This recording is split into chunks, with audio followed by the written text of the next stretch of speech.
Okay, this is hour 2 of Physics 1C, and we're going to be talking about what are called LR circuits.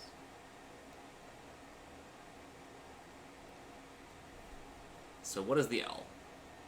Well, we just said L was inductance, and here's your circuit. Your circuit is a battery, some switches, and then some open circuits here. You've got a resistor right here, and you've got this. We call this an inductor.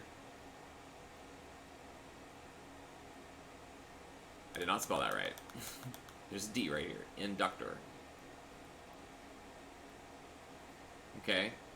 An inductor is something that has inductance, okay?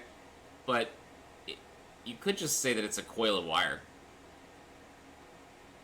You know? You could say it's a coil of wire, because that's really all an inductor is. Like, when I say the word inductor, you should think, that's just a wire that's got a bunch of turns in it, right? Because we saw a second ago that inductance is calculated primarily based on, where is it? This thing, the number of turns in the wire squared. So this is just a coil that has a whole bunch of turns in it. That's what an inductor is. And you can go buy inductors. You can go to the store and you can just buy an inductor. We can go on the internet right now and just buy them. They're with different values and all these kinds of things. They're components inside of electrical devices. We've learned about resistors, right? A resistor is something that turns electricity into thermal energy. We've learned about a capacitor. A capacitor is a device that acts kind of like a spring and it stores energy in a system, electrical energy. And now we're learning about the third piece that we learned about in this class, which is called an inductor. And it's just a coil of wire. All right. So an LR circuit is one in which you basically just have, an L, which is an inductor, and an R, which is a resistor inside of it. And in this system right here, what we're going to look at is, first of all, we're going to look at the system when S1 is closed. So if the switch S sub 1 is closed at t equal to 0, we want to talk about the current that flows in the system, okay? So when this switch here is closed, down to here for example, then there's going to be current that's going to flow through our system here. Oops. There's going to be a current that flows this way, this way, this way, this way. And I'm going to call that current I. A little I because it's going to be kind of the current at a moment in time.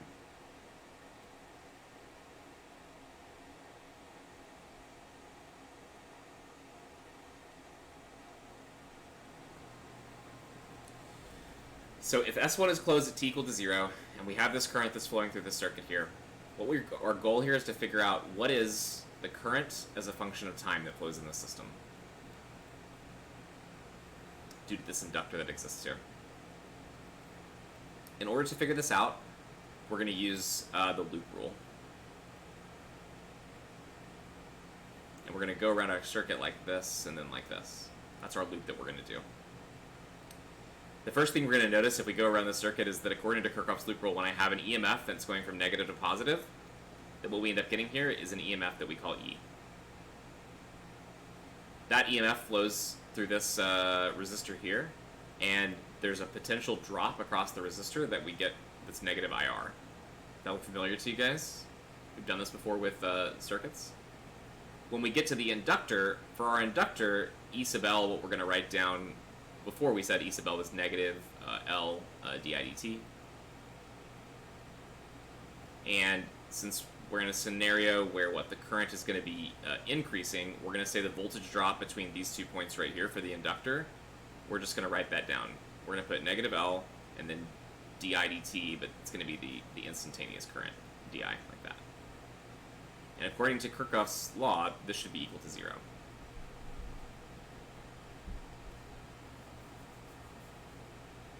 Now, I've actually cheated a little bit here, but we're going to follow through this.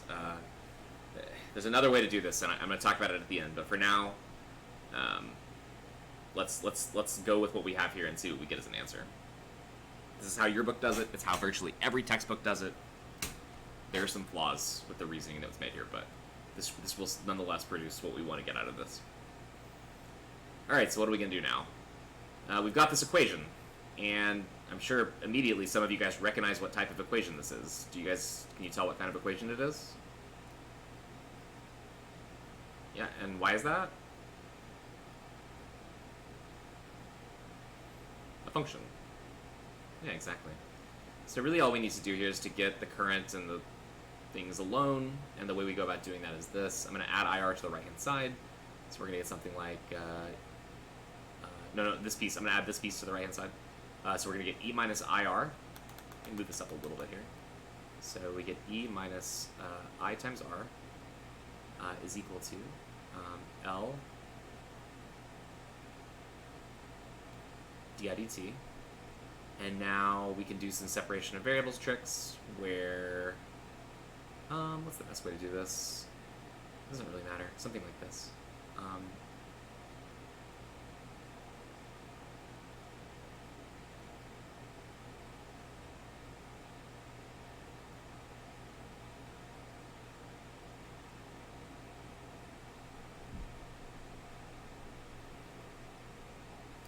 And in order to save some algebra later on, I'm gonna do one more step before I do this step. Let's do one step before we do that one. Let's divide through by r. So we'll divide through everything by 1 over r.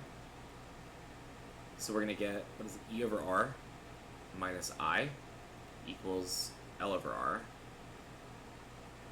di dt. And then we'll do one more step. Now we'll separate the variables. We're going to say, what's it going to become? It's going to become r over L dt is equal to di divided by e over r minus I.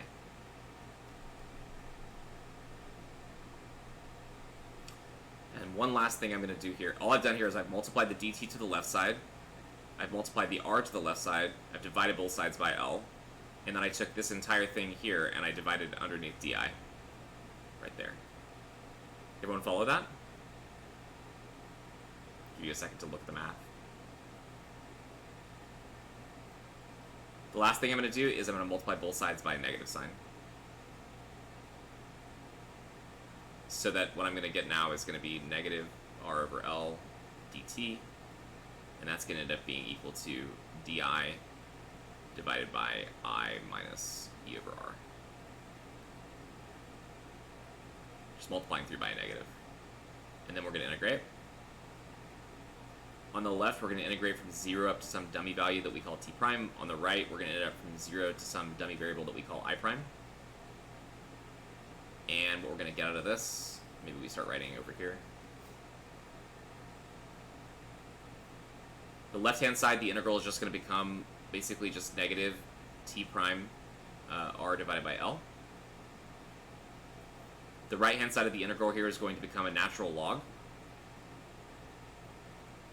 of, you're going to have I prime minus e over r in the numerator, and then when you plug in I equal to 0 from the natural log, you'll get divided by what? Negative e over r.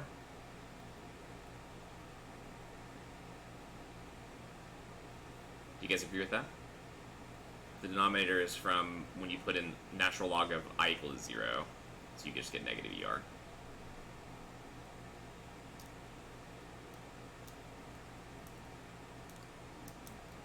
What if this is going to work out, or if I've made a mistake here? I multiplied the negative through here correctly, it looks like. That looks negative. I'm worried that this should be like an absolute value here. Shouldn't it be like an absolute value? Isn't that how you guys normally do this? Like that when you do the integral of 1 over x dx, this is the natural log of the absolute value of x or something like that? So these should probably be absolute value signs then on outside of this, I think, right? Like this and this should be like basically the absolute value of that and the absolute value of that, probably. Would that be the proper way to write that? Okay, so then the next thing we need to do is we need to take e to the power of both sides, and the left-hand side is going to become e to the negative t prime r over L. The right-hand side, the e to the natural log is going to kind of eliminate the natural log, and in the numerator we're going to have whatever I prime minus e over r is, and then we'll divide that by just e over r. We multiply this one to the left-hand side. Maybe it should have ended up negative. That's what I'm worried about here. think for just a second. I multiply this here.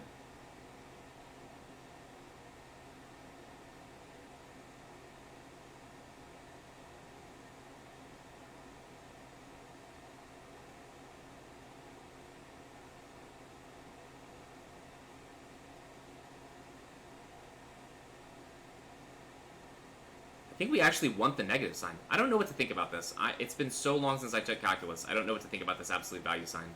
But now looking at it, I can tell that we probably shouldn't have put it there. What do you guys think about that, mathematically?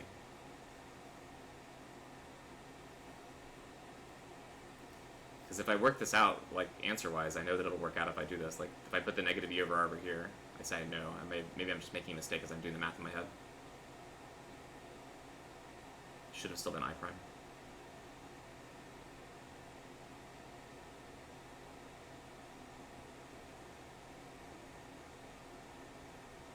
We add the e over r to the left-hand side, and we end up getting this. We get e over r times 1 minus e to the negative t prime r over l. And that ends up being equal to I prime of t prime. I know that's the right answer. I don't know about this stuff right here. I've never quite understood. It's been so long since I took calculus, I don't really know what I'm supposed to do with this right here. What do you guys think?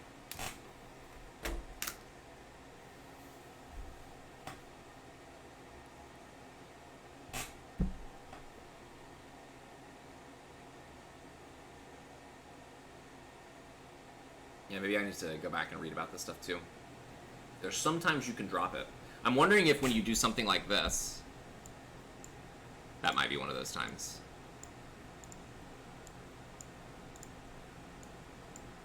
I don't know. I know that this is the right answer. It's one of the things about derivations in physics that are kind of clumsy if you're not immediately familiar with all the math. But this is the answer, basically, of what the current as a function of time looks like. And that's an example of kind of what it looks like there, but I think I put a plot there. It is right there. This is a plot of what that function looks like. It's really similar to an RC circuit. Oh, I didn't copy it. Oops. I want to grab this one. Cut this. Come down to here. So that function looks basically like this. Alright, you start off at 0 current in your system, and the current gradually increases up to the maximum current right here, which is E over R. So E over R represents the maximum current.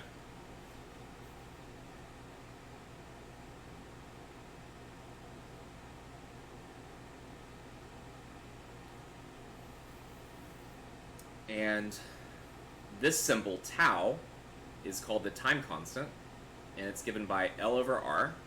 It shows up right there in your expression. And this represents, similar to the RC circuits we described before, this is the time to reach 0.632 of the maximum current.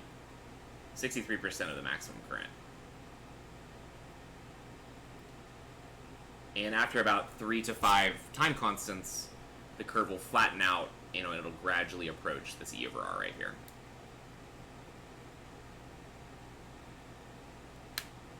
Does this make sense to you guys? This basically tells you that when you have a circuit like this, I mean, you can see it in this picture, right? The current gradually increases to a maximum value instead of just instantly becoming that maximum value. Does it make sense? You can find the time constant just by doing L over R, okay? And I've got a problem somewhere around here. I don't know where it is now. It's the first half of this problem. There's 2 other.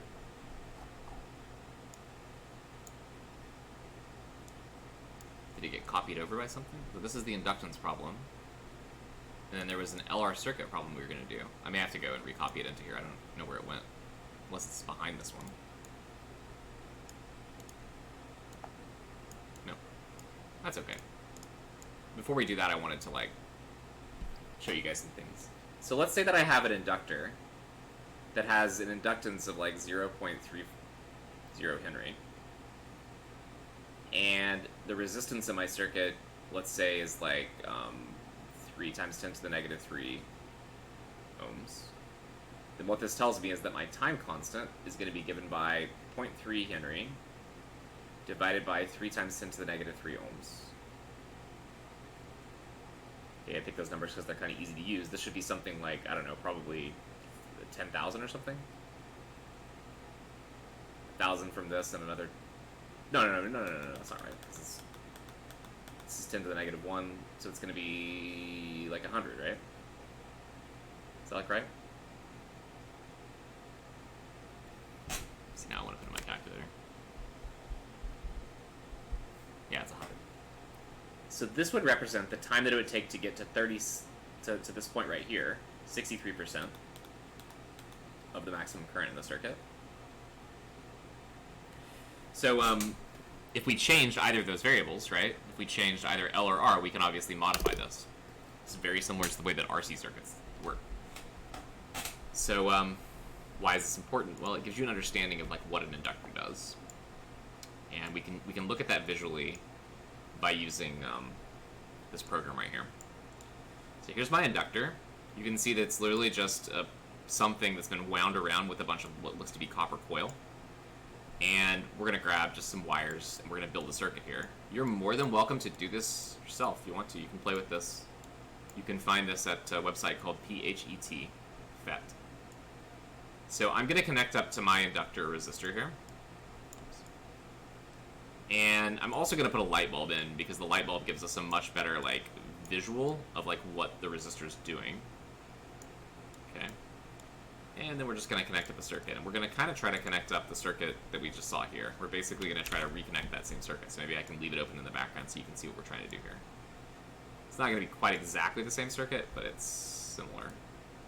Here, I want to make this easier to see for you guys. So we're going to put a wire here, and then we're going to have another wire here.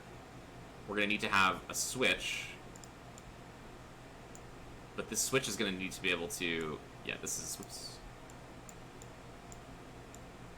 Lost my mind. How do you actually... Yeah, this works, right? That's how you throw the switch. Yeah, okay. So there's our switch in the top. And then we've got another wire here going down to a battery. Our battery is given with this one. And then another wire. Another wire.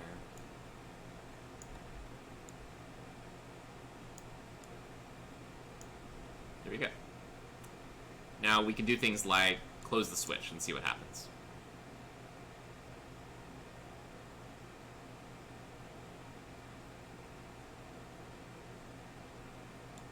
Did you notice how the charges were kind of moving slowly at first, and then they kind of picked up speed? And honestly, now I think they probably reached their maximum speed. I'm going to add another piece into here. We're going to discharge the inductor. I'm going to show you that process again, but this time I'm going to change something. So that's 10 ohms, and that's 50 henries. What does that mean the time constant of the circuit would be equal to? I'll move this over so you can see where's the formula. No, you can't see it. It's a little farther down. The formula was just inductance divided by... It's inductance divided by resistance, right? So it's inductance over resistance. Henries over ohms, right? Okay. So what would the time constant of the circuit be? Alright, there's actually another 10 ohms here too, right? Alright, so I want to really raise the numbers in this problem because I think it's hard to see unless we let's make it 100 volts. So now we got a really big EMF. And our time constant now is 50, and then these are connected in series, right? So if it's 10 ohms and 10 ohms, what's the total resistance? It'd be 20, right? If you guys remember that when you put resistors in series, you get so the time constant for this would be like 2.5. Would you guys agree? 50 divided by 20. Right, the time constant is 2.5. So after about 4 to 5 of those, after about 10 to 12.5 seconds, the circuit should have reached its maximum current. Does that make sense? after about 4 of those time constants, so about 10 seconds, right? Let's see if that's true. If you just count to 10 in your head when I close this, see if you agree that that's when it's kind of reached a steady state, right? So I'm going to close the circuit in 3, 2, 1.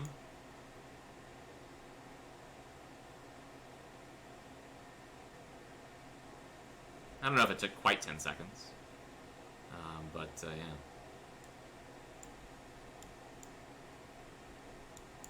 So let's discharge this. And it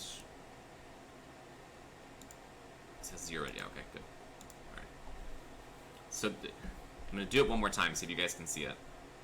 If I close this, it takes some time before it reaches this full brightness. You guys see that? It took a little bit of time. So what would happen to that time if I change the inductance to be smaller? Is the time going to get larger or smaller? If I make the inductance 10, is it going to happen faster or slower? What happens to the time constant now?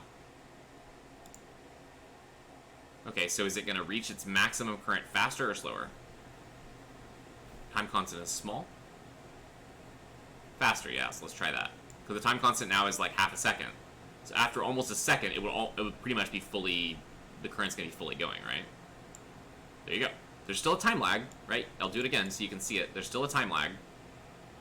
Oh no, that's not what I wanted to do. Sorry about that. Okay, we took this down to the minimum, right? Okay. So, I'll do it again. There's a time lag, but it's just really short.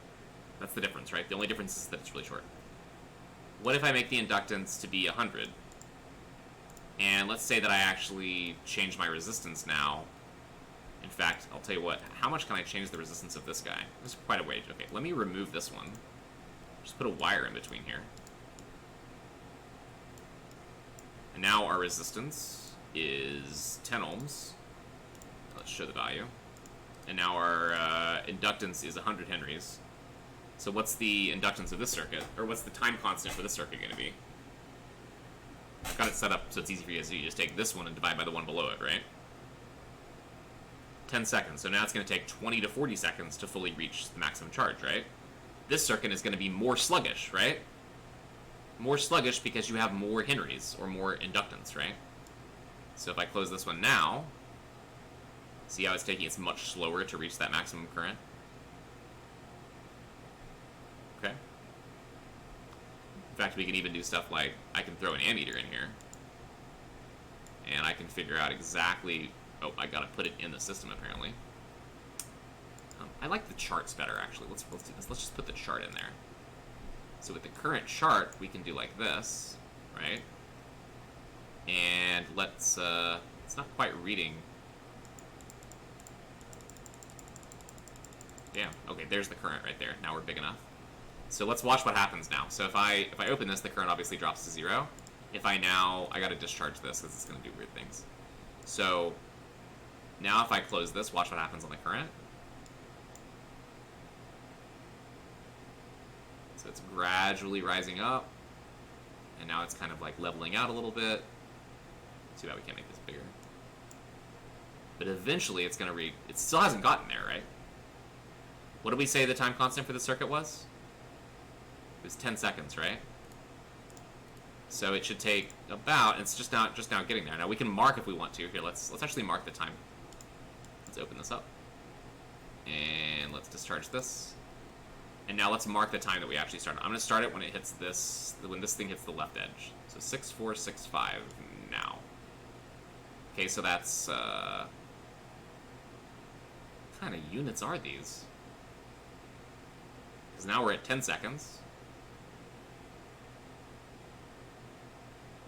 And then this would be 20 seconds right here. That's 20 seconds going by. It should take about 3 time constants. So at 6495, we should be almost at the maximum. There it is. It's basically maximum now. It's really leveling out, right? And of course the current is just, you know, the voltage divided by the resistance, right? So that's why 10 amps is the value we get here. Okay, I hope this is in some way helpful. Does this make sense to you guys? So let's just to get a drastic, change. If we make the inductance smaller, the circuit's going to be less sluggish, right? It's going to more rapidly reach the maximum charge, the maximum current. You do that, it's really fast, right?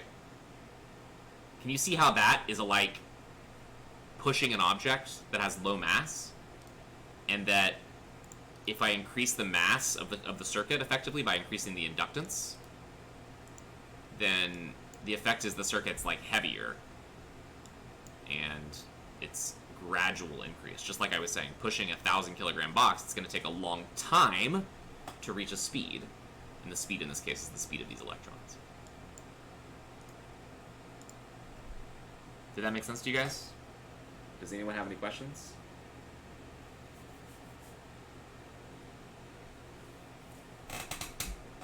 Alright. Let's manipulate the circuit a little bit here so I can show you more about what's going on. Because there's a lot of interesting things we can do about this. Let's pull this away for now. Let's close this and we'll bring it back if we need to. So let's add in another piece to the circuit here. And all we've talked about so far is what happens when you increase the current, right? But if I add another piece... How did I do this before? I was playing around with this before class. I need another segment along which the current can flow. So we're going to do that right here.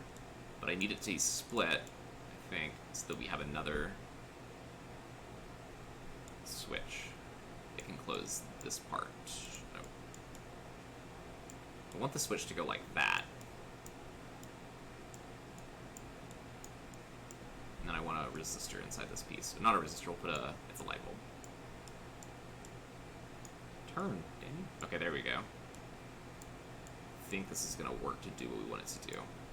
And then we also need to connect this. Down here, I have to split this, and I need to go to here, and I need this to go to here. Let's straighten things up a little bit here so you can see what's going on.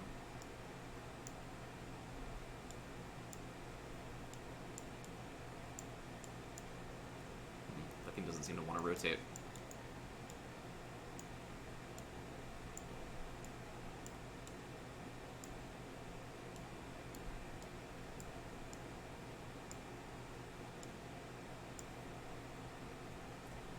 Okay, so this circuit has the ability to increase and decrease current. So let's see how this works. So what are we at here? Let's show all these values now. I kind of want to lower the battery here. Change voltage. I want to make it be like 50 volts. All right. So first of all, the key thing here is that I think if I close that, yeah, that's not what I want then. I want the battery to get disconnected from the circuit.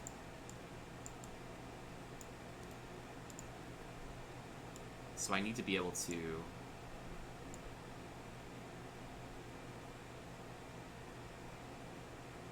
I think this switch needs to be here.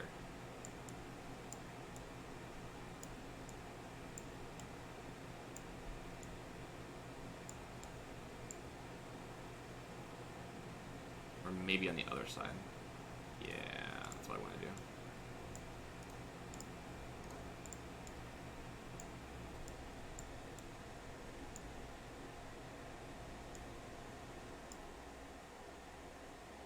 Does this work? We're going to try this out. I think this is going to work. Because this switch is only in this circuit, and that switch is on the outer circuit. Okay, so if I close this one, let's see what happens. Nothing. Is there something that's not connected? That one's not connected. There we go. Okay, now, let's, oops. How do I open the switch? There we go. Open the switch. Discharge this. Okay, this should work. Alright, now, the outer circuit here is exactly what we've seen before, right? So I'm just going to close that and let you guys see what happens. Just like what we saw before, we get this flow of current going here, right? Eventually, we're going to reach the maximum value for the current, right? And we can show that we've done that by grabbing our ammeter, or our current chart, I should say. Stick it right there. We're already at the maximum current. And we have to zoom out, right, to find it. There we go. Almost there, now we're there. So this one is 100, and this one is 10, okay? So the next thing we want to look at would be, what happens if I open this one right here, but then I close this one. It doesn't quite work, does it? Darn. I wanted to show you what would happen. I guess I can do it like... No, this is fine. This will work fine. So we've got this current flowing in both these systems. We're eventually going to reach the maximum current. It's going to take a while, right? It's eventually going to get there, though. We're eventually going to reach maximum current. Let's get to that point. And then what I'm going to do is I'm only going to allow the current to flow back through the other system. So I'm going to open this one. It opens this way, right? Notice for a second here, there's no batteries in that circuit. Do you guys see that? There's no batteries in the circuit. But yet, the light bulbs are still bright. Do you see that? I'll do it again.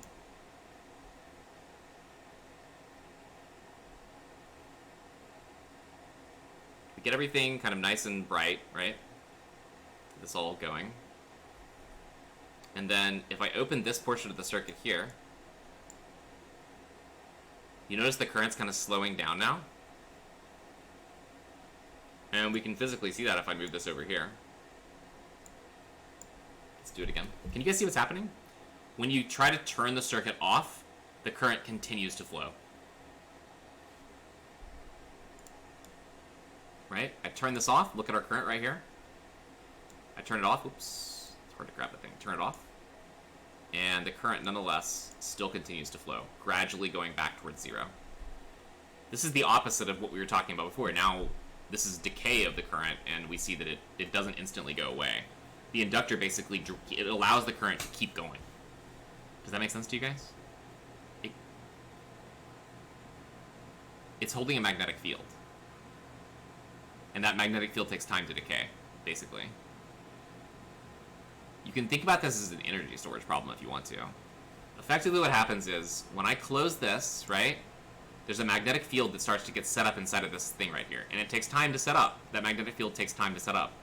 Once the magnetic field is set up inside of the object right here, it holds energy.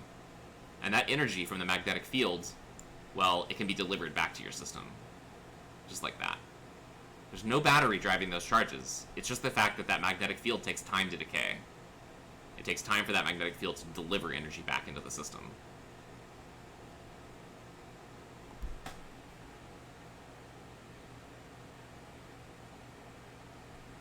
Yes? Yeah. Yep.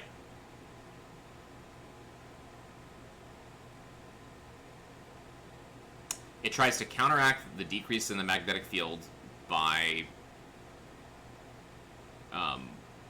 inducing a current that flows in the same direction the current's already flowing. So as you said, yeah, that solenoid still has current flowing through it. It stops the current from shutting off instantly. Just like we saw before, we stopped the current from going up instantly, it also stops the current from going down instantly.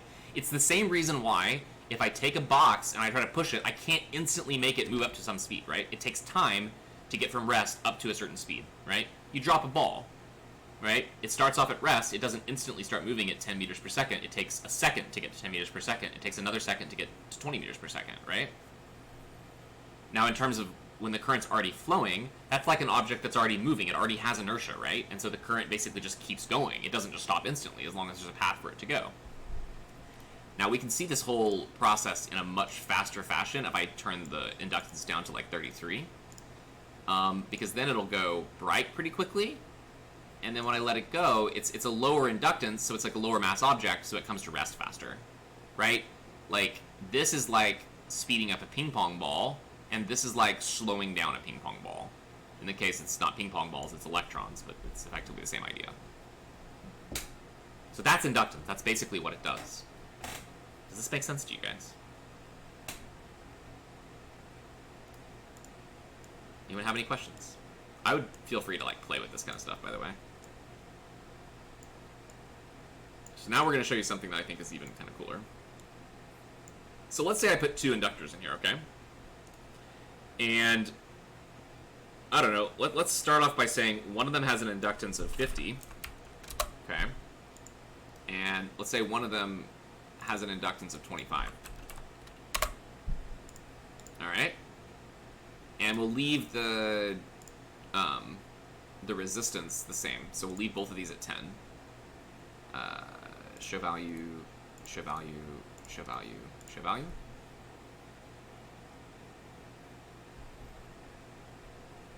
Oh, look. Look at that. Man, it's stupid. You guys are probably all seeing this and you're like, why isn't he clicking that button? So now, doesn't matter where we put this, I guess. I guess I could ask you this question before we do it. Which one of these light bulbs is going to light up faster? The one connected to the 25 Henry inductor or the one connected to the 50 Henry inductor? It's going to light up faster. Okay. Let's see if I agree with that statement. Yeah, this one's done lighting up. This one's still lit up, right? So now the next part is kind of, well, I don't know. I think this is kind of interesting. What direction is the current going to flow when I open this? Let's think about it for a second. So we've got this loop here, right? I don't know how well you can see my cursor. We got that loop right there, right? Can you see how the current's flowing upwards in this one? And it's also flowing upwards in this one? You guys agree? Technically the current's going down. We're seeing the motion of electrons, right? Current's going up in both cases, right? Now, an inductor has the effect, if I try to open this, the current is going to continue to flow in those directions, right? So let's watch what happens. Maybe that was too fast. Try it again. Notice the direction the current's flowing now, okay? And now I want you, when I open it, I want you to just look at this loop here. I'll do a countdown. 3, 2, 1. See what happened?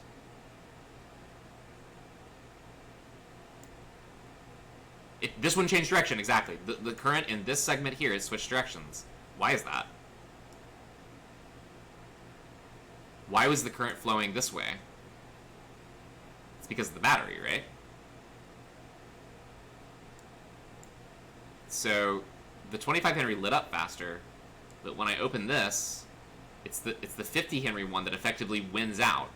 The EMF from the 50 Henry one beats out the 25 Henry one because it has a larger inductance. So it has effectively more inertia to the system, right? More inductance to the system means that, well, this is like a collision. Does that make any sense? It's kind of like a collision, right? It's like you've got current flowing to the upwards in both cases. One of those two currents effectively has like more momentum. Does that make sense? Because it has more mass, because it has more inductance. So these charges here, when we turn this off, they're going to tend to win out because the induced EMF in this case is bigger because the induced EMF is a function of the inductance, right? The bigger the inductance, the harder this one's going to push. It effectively has more inertia. It's like when I have a 25 kilogram ball moving to the right and a 50 kilogram ball moving to the left, and they collide with each other. They end up both going in the direction of the larger object, right? I guess it depends on the velocities and all that kind of thing, right? But the larger...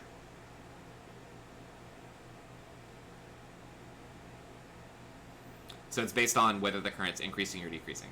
If the current's already flowing, right, then the inductor is going to keep driving that current to keep going in the same direction.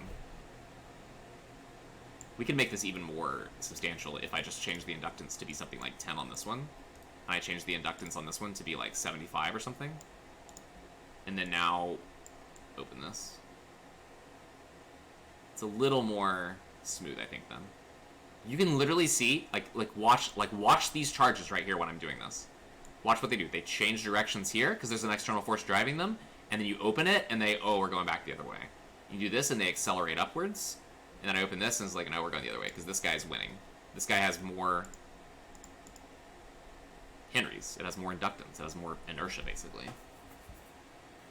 Whew, this stuff is tricky, but I like this animation tool because I think it, for me at least, helps me to understand. I don't know if it helps you guys, but does this make some kind of sense? So I would highly encourage you guys to go play with this. Like, literally all you have to do is this. Like, so much learning can be done by just clicking open a browser and then typing in the letters PHET, colorado.edu. That's the website. You come here and you just go, I usually go to the bottom here, and I click on physics. I've shown you this guys before, right? I've shown you guys this before, right? There's all kinds of cool things. There's this thing with Faraday's law. Yeah, all kinds of cool stuff. Alright, so there is one more problem I want to do. I want to actually do an application of this equation here. And to do that, I guess because I just got distracted or something, now I'm going to have to go find where I was. I don't want thumbnails. I want, like, bookmarks. I want to go to inductance. I'll show you the problem we're going to solve. We might just solve it, like... Ugh. I could have sworn that I actually copied this stuff. Can I just do this? Let's do this. Let's solve this problem in this little section right here. You need to zoom out a little bit. So it says, consider the circuit an active figure. This was the figure that we drew. It's this figure right here. This is the figure. The same kind of circuit that we effectively just made. And it says, suppose that we have these values. So we have an EMF that's 12 volts. We have a resistance that's 6. And we have an inductance that's equal to 30 millihenry. Find the time constant of the circuit. I'm going to run through this relatively quickly because this is like a very plug-and-chug kind of problem. Time constant, we said, was L over R. We did a few calculations of this while we were looking at that animation. This is going to be 30 millihenry, which would be 0.030 Henry, divided by R, which is 6 ohms. So what is this going to be? 0.005 seconds, I think.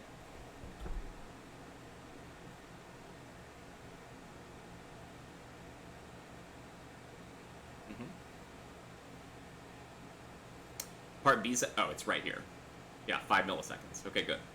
Switch S2 is at position A, and switch S1 is thrown closed at t equal to 0. I think that if we go back to our picture here, it's at A, yep. So this is the situation we had at the beginning. It says to find, what is it? The current at 2 milliseconds. So at, not tau, but t equal to 2 milliseconds, we want to find what the current is. This feels weird because the whole thing is calculated over here. But we would use our equation, which is that you take the E over R, you do 1 minus e to the negative TR divided by L, and we solve this for the current at 2 milliseconds. You can see what all the numbers are here. You can see where they did the calculation here. Right? Pretty simple. You end up getting that the current at that time, after plugging in all these values, ends up being 0.659 amps. Now, the main reason I wanted to do this problem wasn't just to do these simple calculations, although it's probably important for you guys to see that. It was really to look at this piece right here. And I copied that, so I'm really just going to go back where I grabbed it, and we're just going to read what it says, because I think it has a really nice analysis of what this is. And that's this right here. I'll just put it so that I can put it into the notes at the end. Put this right here. This is the question. Compare the potential difference across the resistor with with that across the inductor. I think this figure is really important for some stuff you're going to see showing up in your homework. So this picture is supposed to describe the potential difference across the inductor and the potential difference across the resistor. Now, in our problem, the EMF of the battery is 12 volts, right? So you can notice here on our voltage scale, the voltage goes from 0 to 12. On the other scale, it's time, and it goes from 0 to 10 milliseconds, right? After, what is it? 5 milliseconds, we're at about 63%.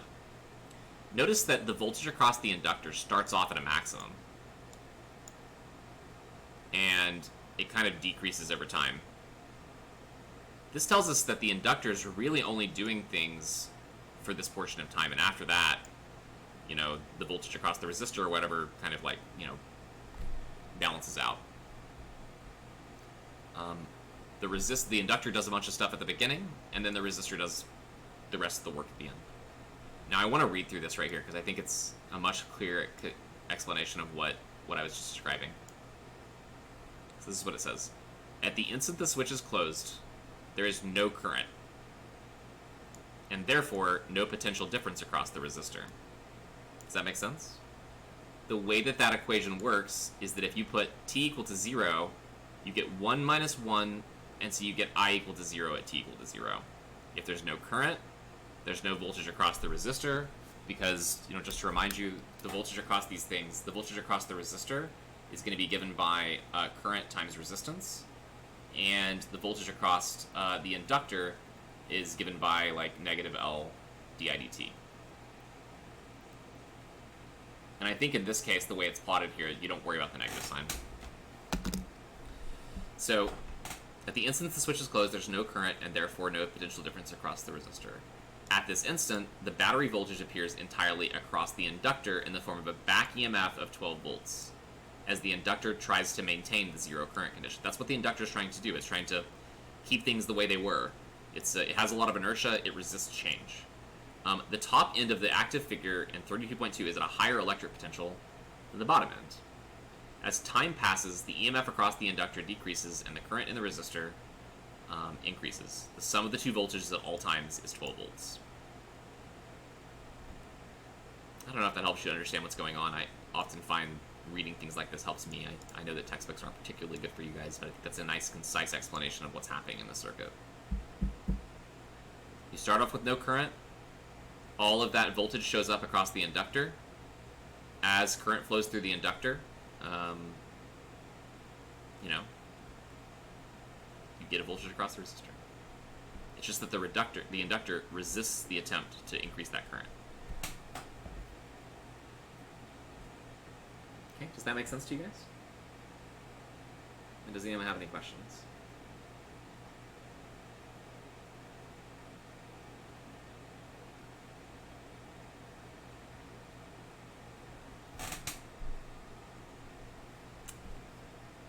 So, it's a good stopping point.